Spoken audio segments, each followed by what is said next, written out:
Assalamualaikum warahmatullahi wabarakatuh. Om Swastiastu, Namo Buddhaya, salam kebajikan. Kepada Dewan Juri yang terhormat, izinkan kami memperkenalkan diri. Kami dari tim Pilar Energi. Saya Muhammad Fadli. Saya Amelia Wispawijaya. Saya Famiansa Saputra Dari Universitas Internasional Semen Indonesia. Kami dari tim Pilar Energi mengangkat judul Analisis Komprehensif Emiten PT Bank Mandiri Tbk, Combining Fundamental and Sentiment Analysis for Optimal Investment Strategy. Next. Baik, di sini ada profil perusahaannya, yaitu pertama, Bank BUMN terbesar, berdiri pada tahun 1998, IPO-nya meluncur pada tahun 2003, pelayanan lengkap retail UMKM korporasi, digital living and kopra. Next. Di sini, kondisi industri perbankan tahun 2025 itu mengalami pertumbuhannya, yaitu di mana tumbuh positif.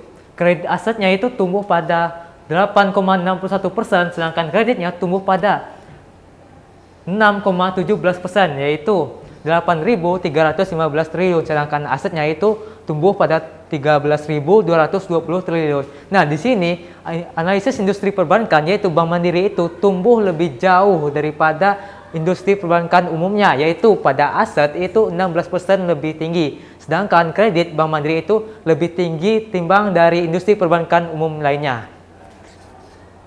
Di sini ada investment summary, yaitu ringkasan investasi pada suatu perusahaan, yaitu di mana ada indikator yang pertama kinerja keuangan. Yang pertama itu pertumbuhan aset dan kredit Bank Mandiri itu melampaui rata-rata industri, menunjukkan ekspansi dan berkelanjutan secara agresif. Yang kedua itu kualitas dan likuiditas, yaitu kualitas aset sangat baik dengan risiko kredit yang rendah dan cadangan yang kuat untuk mengantisipasi risiko. Yang ketiga itu valuasi, yaitu Bank Mandiri ini membutuhkan 7,7 tahun pada investor yang untuk membutuhkan laba keuntungan 100%. Yang ketiga itu strategi dan prospek, yaitu digitalisasi, ekspansi UMKM, dan korporasi ESG yang kuat. 5. Risiko utama, tekanan suku bunga, biaya dana, kondisi ekonomi global.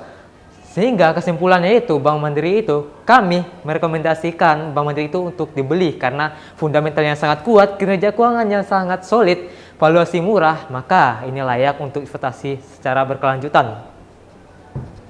Berikutnya yaitu valuasi. Kita mengacu pada dua istilah. Yang pertama yaitu PBV, Price Book Value. Yang kedua yaitu PER atau Price Earning Ratio. Pertama PBV. PBV adalah harga wajar suatu perusahaan. Di sini bisa dilihat bahwa Bank BMRI dia memiliki nilai 1,32 dibanding dengan Bank BBCA yaitu 2,88. Nah, dengan kesimpulan semakin rendah PBV-nya maka semakin rendah pula risiko overvalue-nya. Di sini bisa dilihat bahwa Bank Mandiri lebih rendah nilainya dibanding dengan Bank BCA yaitu 2,88. Selanjutnya itu kita membahas tentang PR atau Price Earning Ratio, yaitu indikator mengukur seberapa lama perusahaan itu dapat menghasilkan keuntungan bagi para investor. Lihat di sini bahwa Bank BMRI dia terlihat lebih rendah yaitu 7,67 dibanding dengan Bank BCA yaitu 12,84.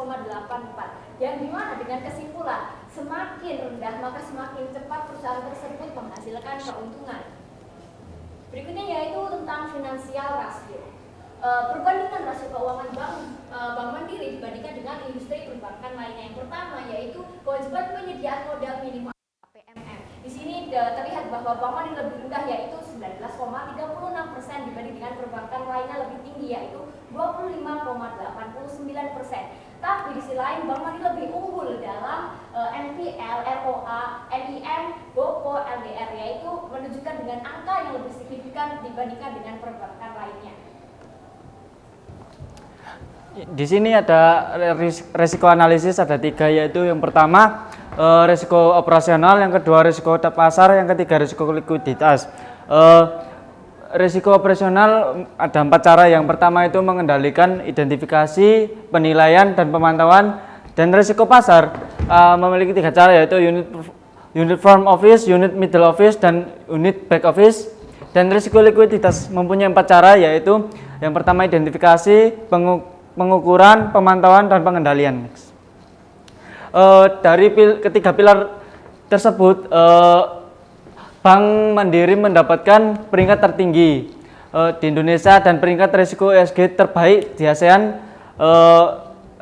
peringkat ESG tertinggi di Indonesia, ratingnya itu yaitu AA dan resiko ESG 9,5.